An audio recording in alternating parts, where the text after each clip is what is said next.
अंग्रेजी सरकार जो थी, अगर आपने उसमें देखा होगा तो घोड़ों वाली पुलिस होती थी, और जब लोग प्रदर्शन करते थे तो घोड़े उन पे चढ़ा दिए जाते थे। अब सिर्फ इतना ही फर्क है कि घोड़ों की बजाय गाड़ियां चढ़ा दी गई। शरेआम सारी दुनिया ने देखा, क्या प्रधानमंत्री को दिखाई नहीं दिया? प्रियंका गांधी ने जो कल किया है, तो मैं कहूंगा भाई शेर की बच्ची है, शेरनी की तरह लड़ी हो, और वो आगे भी लड़ेगी। हमारे यहीं देख लो, मुख्यमंत्री जी हमारे ओथ ली है संविधान की, और बयान क्या दे रहे हैं? किल्लट उठा लो, जैसे को तैसा जवाब दो। तो क्या मेरे हिसाब से तो ओथ जो है वो भंग होगी, तो राष्ट्रपति को चाहिए कि उनको बर्खास्त कर दें। ये जो किसानों का खून बहा है ना, इसको आप ये मत सोचना कि ये व्यर्थ जाएगा। जब भगत सिंह ने देश की आजादी के लिए लड़ाई लड़ी, तो उस पर एक लाइन लिखी गई थी, जिथे डुलदा खून शहीदां दा, तकदीर बदलदी कौमां दी। ये जो किसान का खून है वो इस पूरे देश की तकदीर को बदल के रख देगा। और ऐसे जो देशद्रोही लोग आज सत्ता में बैठे हैं ना, इनको उखाड़ के फेंक देगा। तो अभी तो जेजेपी वालों के मतलब खुला दरबार चल रहा है। जिस दिन बीजेपी वालों ने जेजेपी के दरबार को चेक करने की कोशिश की, उसी दिन ये सरकार टूट जाएगी, जेजेपी भाग जाएगी। पंजाब केसरी में आप सबका स्वागत है। मैं हूं चंद्रशेखर धरनी। कांग्रेस के विधायक असंध से शमशेर सिंह गोगी चंडीगढ़ के अंदर मौजूद हैं। इनसे चर्चा करेंगे कई अहम इश्यूज को लेकर। गोगी जी, सबसे पहले तो मैं करनाल की चर्चा करूंगा। आजकल करनाल ही सुर्खियों में है। वहां पर पूर्व मुख्यमंत्री तथा नेता प्रतिपक्ष पिछले दिनों इंद्री कई मंडियों में घूम कर गए, आप नदारद रहे। नहीं आए थे, मैं तो असल में दिल्ली में था। और दूसरी बात यह है कि वो उनका मंडियों में जाने का, जैसे चंडीगढ़ आ रहे थे, रास्ते में प्रोग्राम था और मेरे साथ कोई मतलब कम्युनिकेशन भी नहीं था। और दिल्ली मेरी ड्यूटी लगी हुई है करोल बाग में एमसीडी इलेक्शन के लिए ऑब्जर्वर के तौर पे। तो नेता प्रतिपक्ष हैं, आपके विधायक दल के नेता हैं, तो आपसे समन्वय तो होना ही चाहिए उनका। ये समन्वय तो सिर्फ सीएलपी की जब मीटिंग होती है तब होता है। उसके बाद तो फिर नेताजी कहाँ कहाँ जाते हैं, सारी जगह मेरे को साथ जाने की कोई जरूरत भी नहीं है और बुलाने की भी जरूरत नहीं है। पर करनाल के अंदर विपक्ष आपके समक्ष, आपके पिछले बयानों ने काफी तहलका मचा रखा है, तो उसमें भी आपको न्योता आया है अभी तक या नहीं आया? मेरे को देखो आज तक न्योता नहीं है, और मैं इस बात में मेरे को कोई परहेज नहीं है। जो कांग्रेस का नुकसान करने का प्रोग्राम है उसमें मैं नहीं जाऊंगा, चाहे कोई कुछ कहे।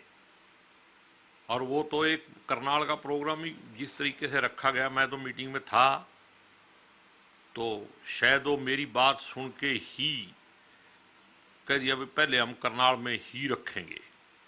तो अगर वो मेरी वजह से ही रखा गया और मेरे से बात भी नहीं की गई भी करनाल में रखें या ना रखें, तो मेरे को न्योता आ भी जाए तो भी मैं, जिसमें कांग्रेस का नाम नहीं जुड़ा है, कांग्रेसी सब हैं, लेकिन कांग्रेस को मजबूत करने का और कांग्रेस के साथ पैरेलल कोई काम करने का ऐसा कोई काम होगा तो मैं उसमें शामिल नहीं हूँ। गोगी जी, पिछली बार जो आपने कहा वो तो हुड्डा साहब ने आपकी सुन ली। उन्होंने कहा है कि कोई भी आ सकता है उनके कार्यक्रम में। आपने पिछली बार कहा था ना कि जब तक कुमारी शैलजा मौजूद नहीं होंगी वो इस कार्यक्रम में नहीं जाएंगे।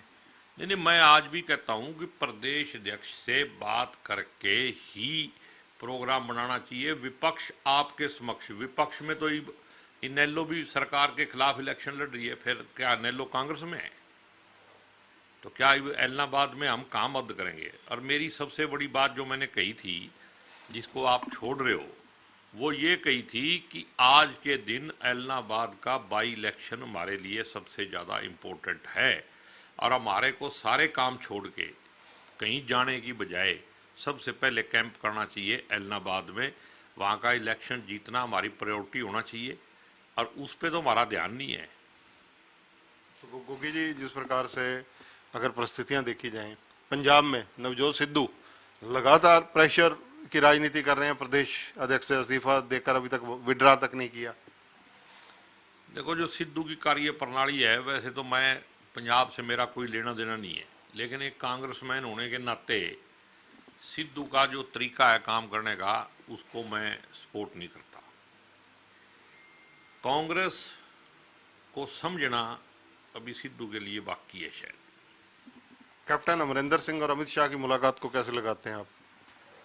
कुछ भी हो जाए, कैप्टन साहब जो है वो ना कांग्रेस के खिलाफ जाएंगे, ठीक है, और ना कांग्रेस के बाहर कैप्टन साहब की कोई इज्जत रहेगी। कैप्टन साहब को चुपचाप अब कांग्रेस में रहना चाहिए, और अगर कांग्रेस में रहेंगे तो उनकी पहले से भी ज़्यादा इज्जत होगी।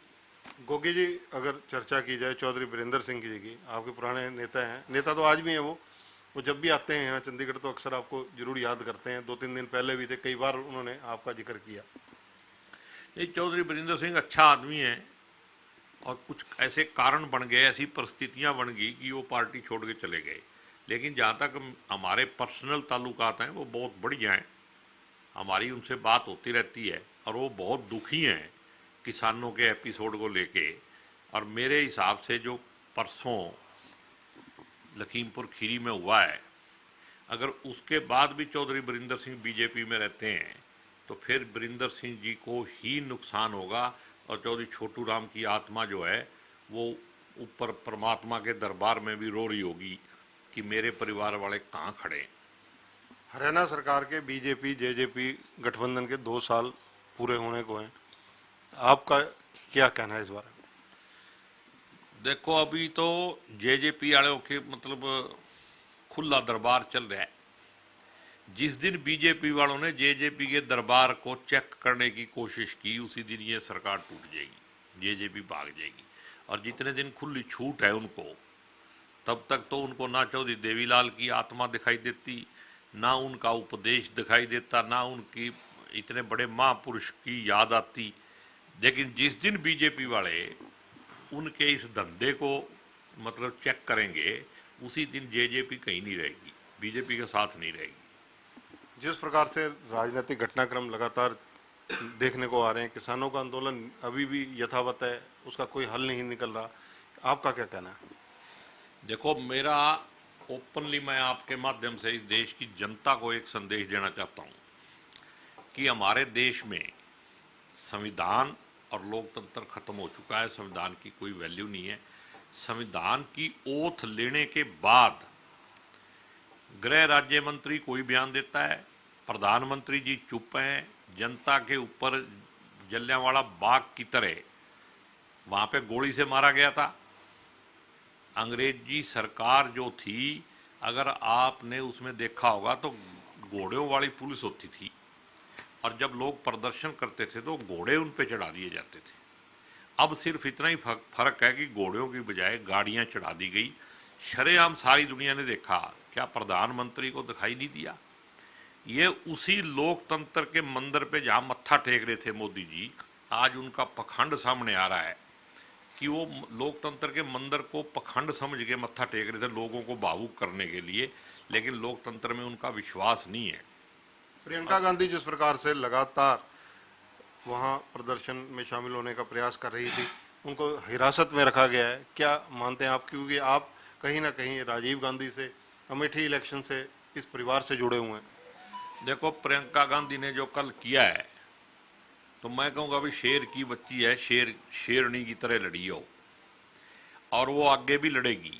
लेकिन ऐसा कौन सा कानून है कि बिना किसी एफआईआर के, बिना किसी ऑर्डर के 28 घंटे अंदर रखा, जबकि कानून तो देश का ये कहता है, मैं वकील भी हूँ, भी 24 घंटे में उसको कोर्ट में पेश करना चाहिए था, और वो 28 घंटे अरेस्ट रखी गई। तो इस देश की जुडिशरी भी सोगी क्या कहीं? और दूसरी बात देखो, हमारे यहीं देख लो, मुख्यमंत्री जी हमारे ओथ ली है संविधान की, और बयान क्या दे रहे हैं कि लठ उठा लो, जैसे को तैसा जवाब दो। तो क्या मेरे हिसाब से तो ओथ जो है वो भंग होगी। तो राष्ट्रपति को चाहिए कि उनको बर्खास्त कर दें, क्योंकि उन्होंने खुद ही अपने मुंह से बोल के ही ओथ के खिलाफ बोल दिया, और कॉन्स्टिट्यूशन की जो ओथ ली थी वो ओथ अपने आप खत्म हो गई है। तो ऐसे लोगों को अगर आप लोकतंत्र में रखोगे तो लोकतंत्र अपने आप ही खत्म दिखाई देगा। और आज के दिन इमरजेंसी से भी बुरे हालात हमारे देश में हैं। इमरजेंसी में तो कुछ अच्छे काम भी हुए हैं, बहुत सारे अच्छे। मैं उस जवानी में इमरजेंसी के अंदर ही मैं कांग्रेस में आया था, लेकिन आज जिस तरीके से बिना इमरजेंसी के इस देश के अंदर हिटलरशाही तानाशाही चल रही है, इसकी जितनी निंदा की जाए वो थोड़ी है। और देश की जनता को मैं एक ही बात कहना चाहूँगा, अगर वक्त रहते नहीं जागे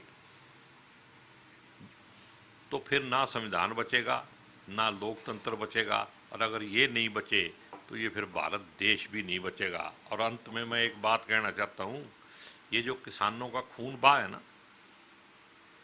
इसको आप ये मत सोचना कि ये व्यर्थ जाएगा। जब भगत सिंह ने देश की आज़ादी के लिए लड़ाई लड़ी तो उस पर एक लाइन लिखी गई थी भी जिथे डुलदा खून शहीदां दा तकदीर बदल दी कौमां दी। ये जो किसान का खून है वो इस पूरे देश की तकदीर को बदल के रख देगा। और ऐसे जो देशद्रोही लोग आज सत्ता में बैठे हैं ना, इनको उखाड़ के फेंक देगा। गोगी जी, आप विधानसभा की कई कमेटियों के मेंबर भी हैं। पिछले दिनों जिस प्रकार से मुख्यमंत्री पर हमले वाला मामला आपकी कमेटी के पास है, दूसरा मामला एक और आपकी कमेटी के पास है। दोनों बहुत महत्वपूर्ण मुद्दे हैं, क्योंकि दूसरा मुद्दा भी नेता प्रतिपक्ष पर हमले का कहीं ना कहीं हाथापाई का है, वो पुलिस वालों के द्वारा की गई। उन दोनों का क्या बना? देखो, अभी ये अगर ये मीटिंग नहीं हुई ना, 15 दिन का टाइम दिया था और 15 दिन तो पूरे हो गए। इस शुक्रवार को 15 दिन पूरे हो जाएंगे और उसके बाद फिर मीटिंग तय होगी। जब वो मीटिंग तय होगी तो जवाब आएगा, उसके बाद ही आगे की कार्रवाई जो है वो बात बनेगी। धन्यवाद। तो ये हैं शमशेर सिंह गोगी, कांग्रेस के असंध से विधायक हैं, गांधी परिवार के पुराने सिपाही कहा जा सकता है इनको, क्योंकि राजीव गांधी के टाइम भी अमेठी इलेक्शंस में इनकी ड्यूटी लगती रही है और इनकी निष्ठा हमेशा गांधी परिवार के प्रति रही है। और चौधरी बीरेंद्र सिंह और आज की डेट में कुमारी शैलजा के प्रति इनकी लॉयल्टी बिल्कुल साफ है। ये चौधरी बीरेंद्र सिंह के बीजेपी में जाने के बाद भी कांग्रेस में रहे। इनका कहना है कि चौधरी बीरेंद्र सिंह को आज की डेट में जो हालात यूपी के अंदर बने हुए हैं, उनको देखते हुए जिस प्रकार किसानों के ऊपर जीपे चढ़ाई गई, तुरंत बीजेपी से किनारा कर लेना चाहिए। कैमरामैन संजय सिंह के साथ चंद्रशेखर धरनी, पंजाब केसरी टीवी, चंडीगढ़। हमसे जुड़े रहने के लिए हमारे YouTube चैनल को सब्सक्राइब करें और नई वीडियो की नोटिफिकेशन के लिए बेल आइकॉन को दबाएं। अगर आप ये वीडियो Facebook पर देख रहे हैं तो लाइक जरूर करें और ज्यादा से ज्यादा शेयर करें। धन्यवाद।